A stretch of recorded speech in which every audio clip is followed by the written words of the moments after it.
Hey guys, Simon Murray here, owner of SM Designs, and today in the short video I'm going to show you some of the techniques that I use to paint this helmet. In particular, I want to show you guys how to pull straight lines on a curved surface. We'll also look at image transfer and how to create these perfect circles with retro numbers. Okay, so I'm just going to jump right in here and pull a few 6mm straight line pinstripe, and I want to keep that tape as stretched and as taut as is possible. And this will be particularly important when you're working on a curved surface.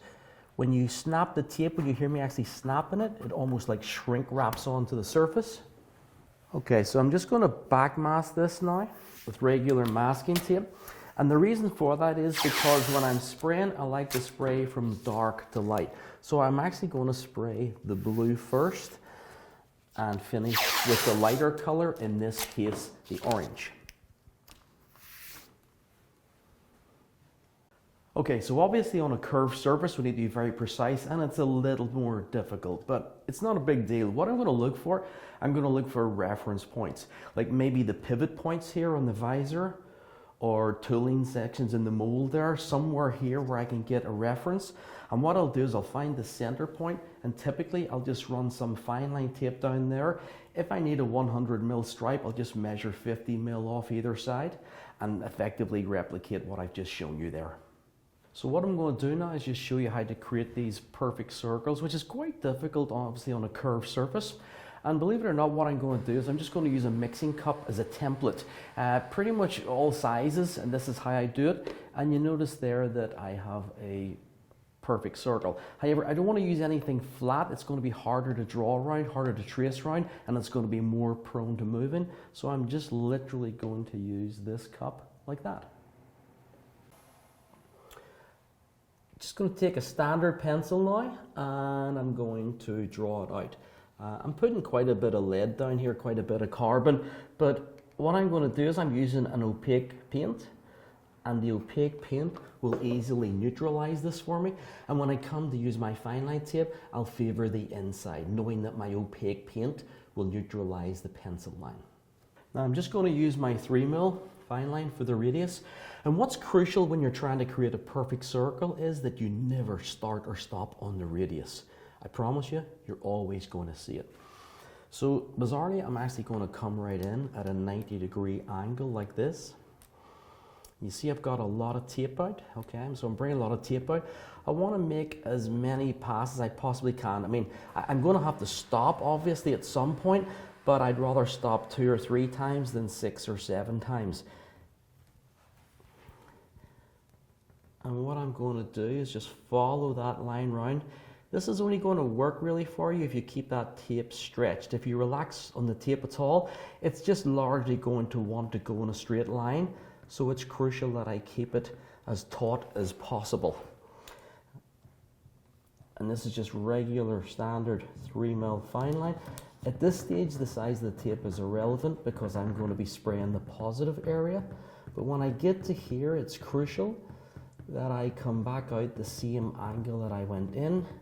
So I don't actually pay any attention to the radius itself. I just run a straight 180 out. Okay, so what I'm going to do now, because it's a positive mask, I need to cut the tails. So I just marked it with a pencil line there, and I'm cutting the bottom one. This one here, this line here is the top, so I don't need to be as accurate. I'm just going to cut him anywhere at all there. That's going to let me remove that, and I can just weed that out, and I'm ready to mask up. Okay, so I just positive masked this up now with my 2-inch masking tape, and I'm going to cut it out. You see, I don't need to be spectacularly accurate because I've got that 3mm to play with, and it's crucial that I don't cut too heavy. I just want to mark the top masking tape. I don't want to cut right through into my fine line, and obviously that would undo everything I've just done. And that's it. I'm pretty much ready to weed all this out and spray. Have you noticed my overlap? You see how I'm keeping it like sort of 5 or 6mm there, here and also here. What that's going to do is make sure that I don't incur any underspray or paint creep.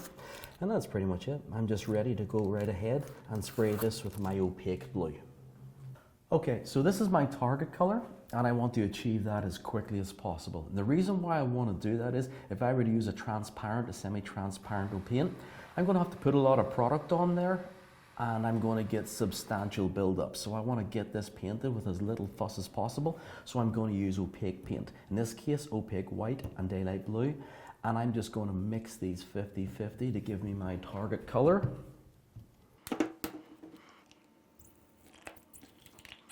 Okay, so that's it. I'm just going to mix this up now, and that's 50-50 blue and white. Whereas the reducer, I hear you say, I'm actually going to shoot this straight out of the bottle. I'm not going to use reducer.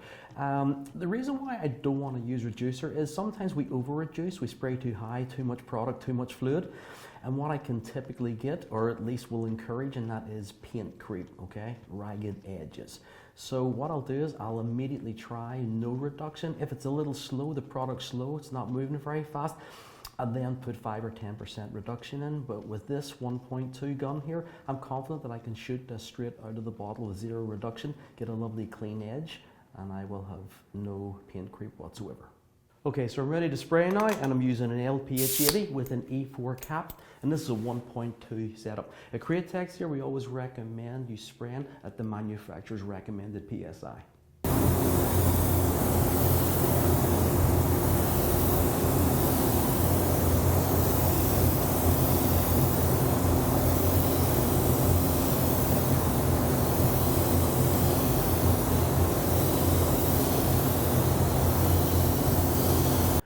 Okay guys, so this is only 2 coats, okay? 2 coat wonder. No reduction, opaque paint. How do I know I've reached full saturation? Easy, because my masking tape will be the same color as my target area. Okay, so the paint's dry now, and I'm just going to remove the masking. At this point, I want to leave the fine line tape in situ.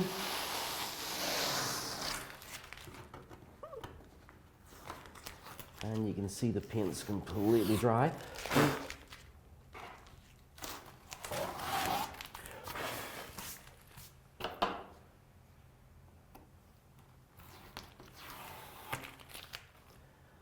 And that's it, ready for a quick reverse mask. Okay, so I'm just going to do a quick remask now. And that'll be us ready for the next color.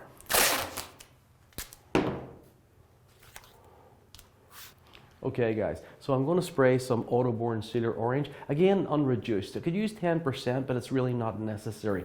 And what I'm going to do is use this little minigun here by Spray Gunner.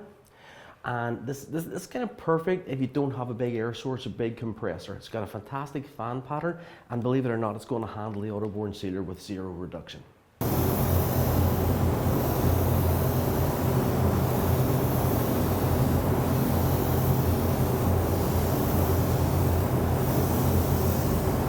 Okay, so I've got my second and final coat of Sealer Orange, and what I'm doing now is I'm just mixing up my pearl orange color.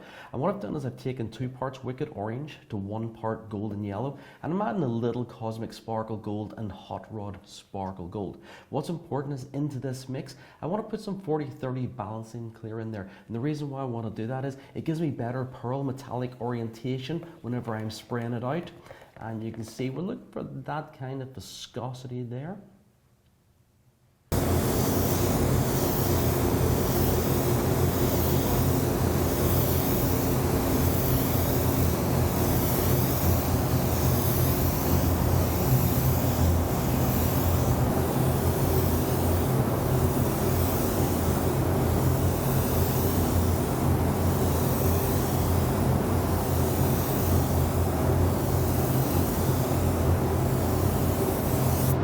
So we're finished with our second color now, and I'm just going to remove the masking here. And you can see we've got very nice clean edges there. And a lot of that was due to the fact that I used very little or indeed 0 reduction. Okay, so I'm just starting to mask up now for my final black pinstripe, which in this case is 3 mil. So I'm going to lay down an initial 3 mil, and then another one, and I will sacrifice the middle one. And that's it, ready to airbrush. Okay, so I'm just masking up now for my final black stripes here, and on the circle. And I've laid down 3 mil, 3 mil, 3 mil. The middle one's obviously going to be sacrificed.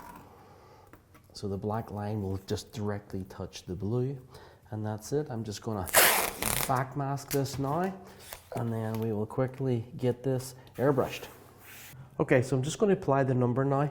This is a flat panel. So I'm happy to just basically transfer this and pretty much lay it straight down on there. However, on the curvature of a helmet, often what I'll do is I will actually cut these out completely separate.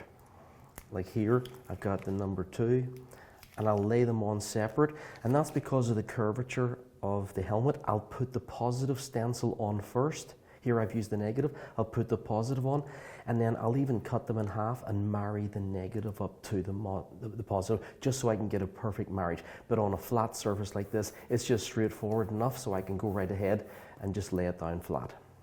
Okay, so I'm just finishing off now, still with the black, and I'm just laying down my numbers here.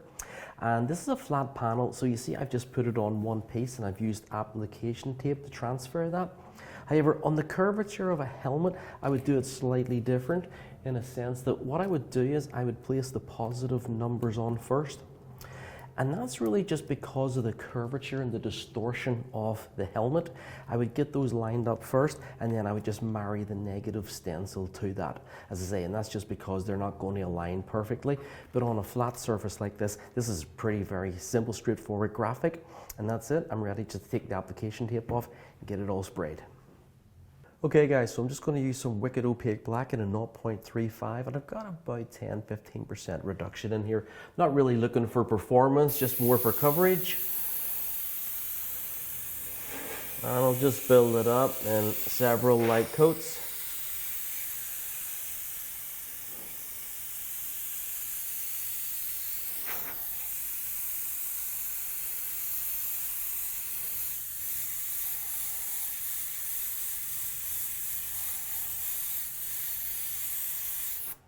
So 2 or 3 coats will be suffice with the opaque black.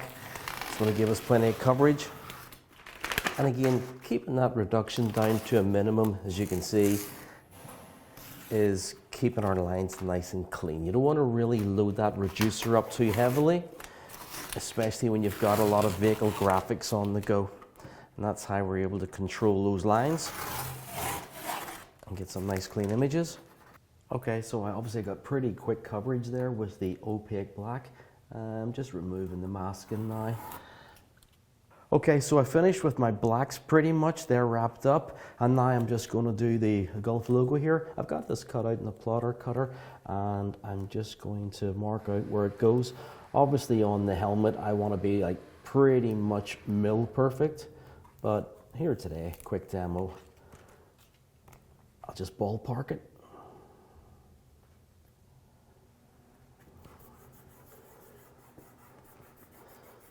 And I'm just going to spray this white, opaque white, again with no reduction, to cut down on the paint creep. So I'm ready to neutralize this white, but what I'm doing is I'm actually using the underlying ground coat, the pearl orange I made up. So I'm just going to keep these guys here in as a positive stencil and simply weed out the rest. Okay, I'm coming in with my opaque white now, and I'm spraying super light. Please remember, paint creep occurs on the first coat, not the second. That's when most of your damage is going to get done.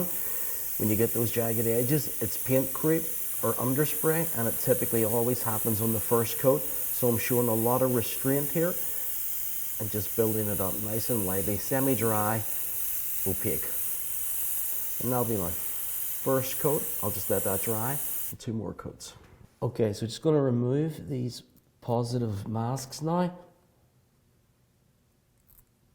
exposing the original orange, and that's it. I'm pretty much ready to apply the stencil here. Sometimes I'll use application tape on a flat surface, definitely. I find on a helmet, on a curvature sometimes, that it's actually more of a hindrance than anything, and I'll just hand apply it without the application tape. Okay, so just use a fresh stencil here. Could have used those other ones again. I was really just taking them off for your benefit to let you see the exposed orange, but I'm just putting some fresh ones down here now. Just put a little bit of tape in there, and I'm going to come in with an opaque, wicked opaque blue. Okay guys, so I'm going to come in now with my wicked opaque phthalo blue. Again, I want it to be opaque and zero reduction, okay? Look, it's still going to flow absolutely fine without that reducer, but it's just going to minimize the chances of paint creep. And you know the drill by now. 3 medium to light coats, and that's it. All right, so pretty much wrapped up here. Just going to take the tape off. And again, you see I managed to control those edges. That's pretty much it, guys. A short video, nice and simple. This is something you could easily tackle yourself. Pretty straightforward graphic. The only thing you might want to watch is just the complications amplified a little bit on the curvature of the helmet. But as long as you get that line nice and straight, get that foundation in, that's absolutely crucial. After that, pretty much everything will take care of itself. Remember how I had done the circle, and just keep those lines nice and straight. Almost no reduction basically on all my graphic work to cut down on that underspray, and I'm confident you guys could do this. I'm Simon Murray here at Createx, and thanks very much for watching.